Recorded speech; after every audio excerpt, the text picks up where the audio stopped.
Hollywood, California, 1934. Fuori l'America sta annegando nel pieno della Grande Depressione. Un uomo cammina sotto la pioggia lungo North Macadam Place. Non ha $1 in tasca, ma una valigia piena di rum, una testa piena di oceano e un'idea. Si chiama Ernest Gant. Tra qualche ora appenderà un'insegna sopra una vecchia sartoria in disuso. Dentro i bicchieri ghiacciati saranno stretti da mani che smetteranno di tremare. E da quella porta uscirà la sensazione, rarissima in quel contesto, che per una notte tutto andrà bene. In fondo a quel vicolo di Hollywood sta per nascere un angolo di Pacifico. Benvenuti a Drink Stories, io sono Leonardo Pini.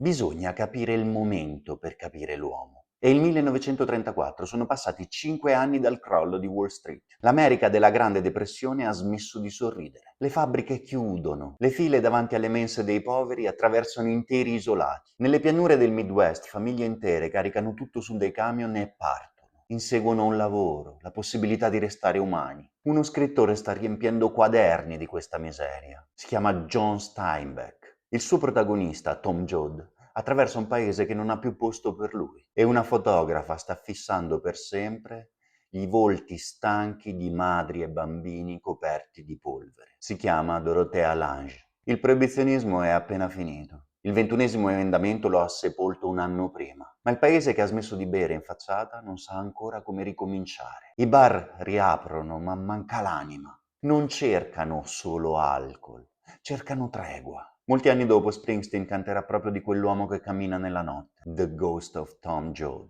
E in quell'America ferita e sgretolata, a Hollywood c'è un uomo che viene dal sud, che sta per costruire un posto in cui per qualche ora quella sensazione non esisterà più. Ernest Raymond Gant, che la storia porterà a noi come Don the Beachcomber. Nato forse a New Orleans, cresciuto in Texas, figlio di nessuno e di tutti i mari del mondo. A 20 anni ha lasciato tutto, la famiglia, il Texas polveroso, la vita ordinaria, e ha cominciato a vagabondare. Giamaica, Australia, Papua Nuova Guinea, Isole Marchesi, Tahiti. Ha vissuto su barche e casse di rum. Ha imparato a cucinare nei porti e a miscelare il rum nelle cucine dei mercantili. E ha imparato una delle cose più importanti in quegli anni di proibizionismo, il contrabbando. Quando Gant arriva a Los Angeles nel dicembre del 1931, ha 24 anni e le tasche vuote. Ha però qualcosa che non si compra. Ha visto il mondo. Los Angeles non è ancora la cartolina che conosciamo oggi. È una città larga, polverosa, quasi improvvisata. I campi sono secchi e i cantieri spesso lasciati a metà per la crisi. A Hollywood i set cinematografici sorgono come miraggi, facciate di banche, saloon, templi egizi, splendidi fuori e vuoti dentro. Gli attori escono ancora in costume a fumare sui marciapiedi, mescolati ai disoccupati e ai reduci della Prima Guerra Mondiale, che cercano lavoro agli ingressi degli studios. Di giorno il sole è violento, di notte Chinatown si illumina di lanterne rosse. I ristoranti restano aperti fino a tarda ora e nei bar e nelle sale da ballo si suona musica hawaiana, lenta, malinconica, che parla di isole lontane a una popolazione che non può permettersi nemmeno i soldi per la benzina per lasciare la città. È un posto strano, Los Angeles del 1931. Una città costruita su una promessa non ancora mantenuta. Gant lo capisce subito. Qui la gente non cerca la verità, cerca una storia di cui fare parte. Ha raccolto oggetti in ogni porto, ha assorbito colori, suoni, profumi. Conosce il sapore del rum bevuto sulle isole, sa come si fa un punch del Pacifico, sa che ovunque nel mondo la gente beve per essere trasportata altrove. A Los Angeles per un po' fa i lavori di chi non ha una storia. Parcheggiatore d'auto, cuoco nei ristoranti di Chinatown, tecnico per i set cinematografici e qualche mese di contrabbando discreto finché il proibizionismo non finisce. Ed è in questo periodo che comincia a orbitare intorno ad Hollywood, non come attore, ma come uomo che ha visto il mondo. Gli studios stanno girando film d'avventura, storie coloniali, racconti ambientati nei mari del sud, ma nessuno a Los Angeles sa come sia davvero fatto un porto del Pacifico, o cosa si trovi all'interno di una capanna polinesiana. I set designer lavorano d'immaginazione. Gant invece arriva con casse di oggetti veri. Maschere raccolte nei porti, reti da pesca utilizzate, conchiglie e idoli di legno scuro. Gli studios cominciano a chiamarlo, non ufficialmente, non nei titoli di coda, semplicemente come quel ragazzo che sa come sono fatte le cose laggiù. Hollywood costruisce sogni, lui porta i dettagli. È così che conosce gli attori, sul retro dei set. David Niven, qualche anno dopo, racconterà di quell'uomo magro, con l'aria da marinaio, che sapeva raccontare il mare meglio di qualsiasi sceneggiatura. E Hollywood capisce subito che ha davanti un uomo che non interpreta l'avventura, l'ha vissuta. E quando il proibizionismo finisce, Gant ha già deciso cosa vuole fare. Prende una sartoria in disuso, la ripulisce e comincia a lavorare. Quando apre il suo bar, gran parte degli attori, registi e scenografi di Hollywood diventano suoi clienti, perché è l'unico posto in città dove l'esotico ha un fascino autentico.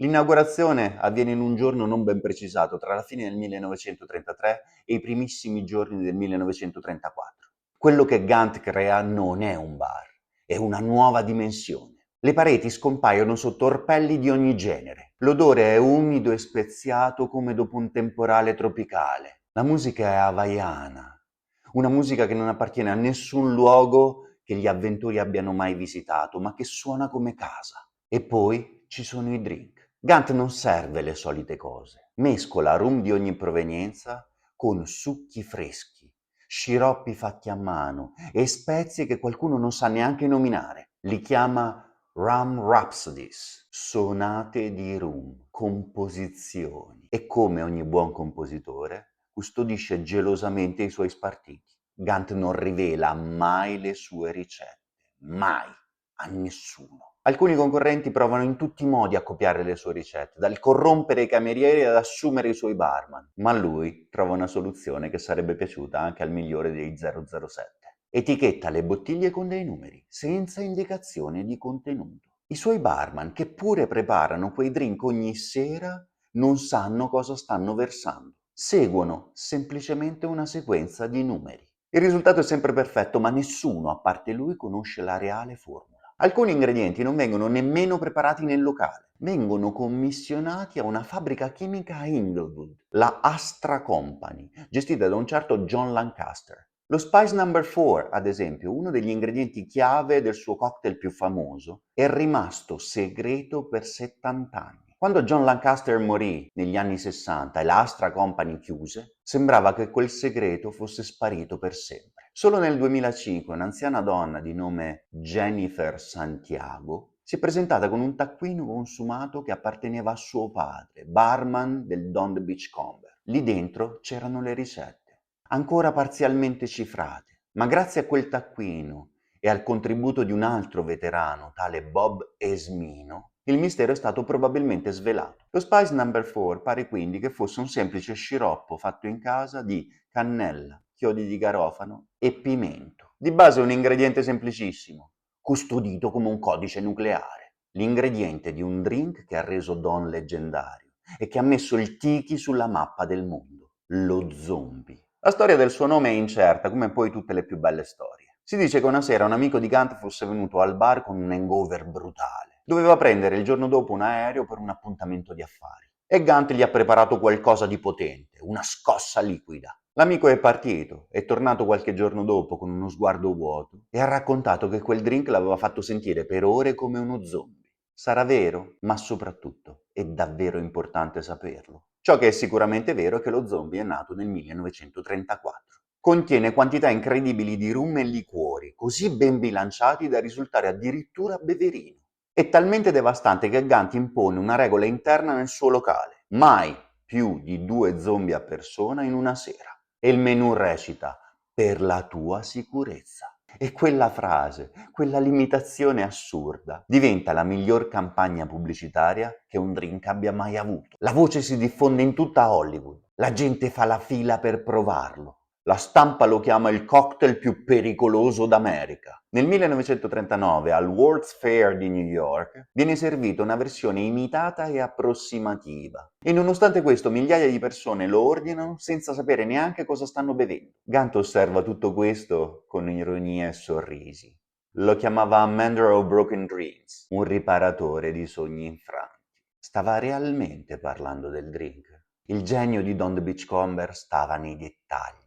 nella poesia, nel mito che riusciva a costruire intorno a sé. A Los Angeles il clima è sempre perfetto e quando il clima è perfetto la gente tende a uscire e a non ritornare. Donna aveva bisogno del contrario, aveva bisogno che restassero nel suo locale. Così fece una cosa geniale e semplicissima. Inventò il tempo. Sul tetto del locale fece montare tubi sottili, quasi invisibili. Quando la serata cominciava a scivolare via, qualcuno azionava una valvola e fuori iniziava a piovere. Dalle finestre si vedevano le gocce scendere, si sentiva l'acqua battere sull'insegna. Una pioggia tropicale, morbida, tiepida nell'immaginario. Il suo ticchettio crogiolava il cliente, che non aveva più motivo di uscire. Meglio restare lì, con un altro drink in mano. Al Don the Beachcombers la realtà conta meno di quanto si pensi. Ciò che conta davvero è l'esperienza. Ma c'è una storia che comincia 40 anni prima di Gantt. Una storia che spiega perché il suo progetto ha funzionato,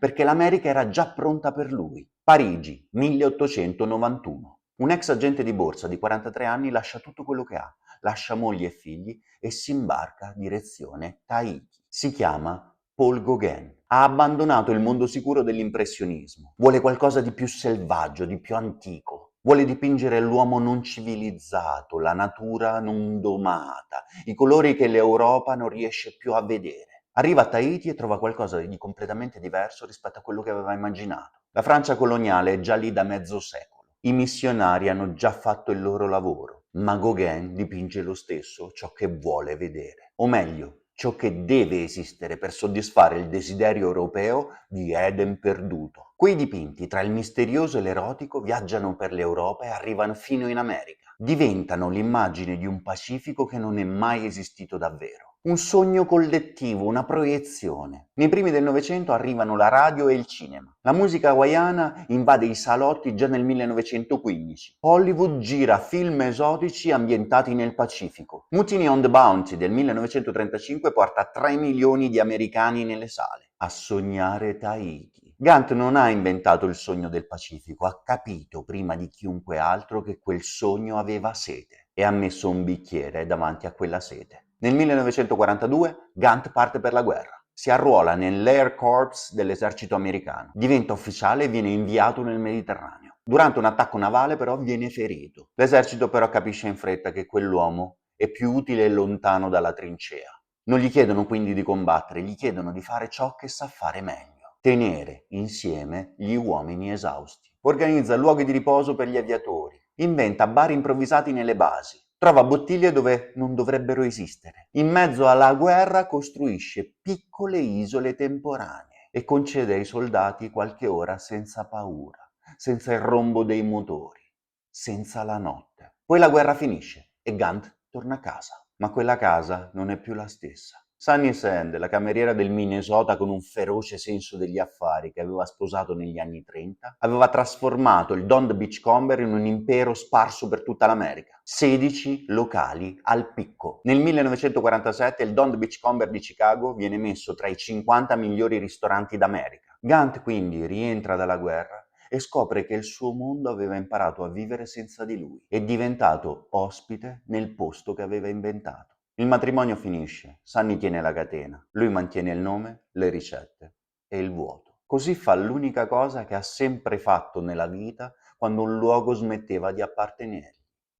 Parte. Hawaii, metà anni 50. Gantt arriva a Waikiki e fa una cosa diversa da tutte le altre volte. Non prova più a ricreare un paradiso, lo abita. Costruisce l'International Marketplace intorno a un albero centenario e sistema il suo ufficio sospeso tra i rami, tra le foglie e la luce del Pacifico. Realizza il Tree for Two, una casa sull'albero dove le coppie cenano nascoste tra il fogliame. Apre bar, ristoranti, luau, mentre gli aerei cominciano a collegare il continente all'oceano. Per tutta la vita aveva raccontato un'isola, adesso ci vive dentro. Finalmente, dopo 23 anni di rum miscelato per altri, Ernest Gantt trova il posto dove non deve più inventare nulla, dove la pioggia finta non serve più. Per la prima volta il Beachcomber ha trovato casa. Ernest Gantt è morto a Honolulu il 7 giugno del 1989. Aveva 81 anni. Il New York Times l'ha ricordato come il padre di 84 drink dell'era moderna. Ma il numero non racconta la storia. La storia è quella di un uomo senza soldi in un'America senza sorriso. Un uomo che ha capito prima di tutti che l'America della Grande Depressione non aveva bisogno di risposte, aveva bisogno di un posto dove smettere di fare domande. Aveva bisogno di qualcuno che ridisegnasse la realtà e la rendesse più morbida. E lui l'ha fatto, con rum, bambù finti e candele di cera. Ha costruito il paradiso artificiale più riuscito della storia e poi ha lasciato la finzione per inseguire fino alla morte il paradiso vero. C'è qualcosa di straziante e di magnifico in tutto questo. L'uomo che ha venduto il sogno tropicale a milioni di americani non ha mai smesso di inseguire lui stesso quel sogno. Come Gauguin, Gant aveva costruito qualcosa che era falso e reale nello stesso momento. Bambù di plastica e spirito autentico, pioggia artificiale e desiderio vero. E forse è questa la grande lezione del Tiki. L'evasione, quando è costruita con cura, con ingegno e con un po' di poesia, diventa una forma di verità, di arte. If you can't get to paradise, I'll bring it to you. Lo ha detto lui quasi 100 anni fa. Da allora sono cambiate le città, i bar, il mondo, ma noi siamo ancora qui, con uno zombie in mano, a sognare quel paradiso. Io sono Leonardo Pinto e questa era Drink Stories. Segui il canale per non perdere i prossimi appuntamenti, perché gli spiriti sono cultura e la cultura arricchisce lo spirito.